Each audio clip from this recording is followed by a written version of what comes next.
This video is a recording of a simulated enzyme lab. We will look at the effect of substrate concentration on the number of product molecules formed per minute. Then we'll look at the effect of pH on product formation. Note though that the temperature and the amount of enzyme used are controlled variables in this simulation and do not change. First, let's set up different test tubes with different amounts of substrates.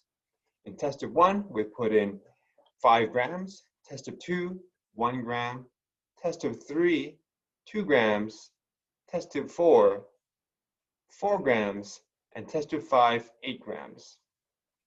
Now we look at our results. Pause the video now and record the number of product molecules formed per minute.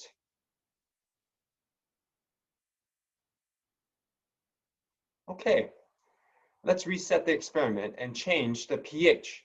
We'll hold the amount of substrate constant, but change the pH now. In test tube 1, we'll have pH 3. Test tube 2, we'll have pH 5. Test tube 3, we'll leave at pH 7. Test tube 7 is pH 9. And our last test tube, we'll put at pH 11. We're going to put in 4 grams of substrate into each test tube.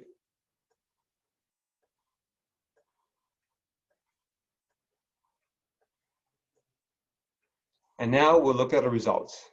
Once again, pause the video now to record the number of molecules of product formed per minute.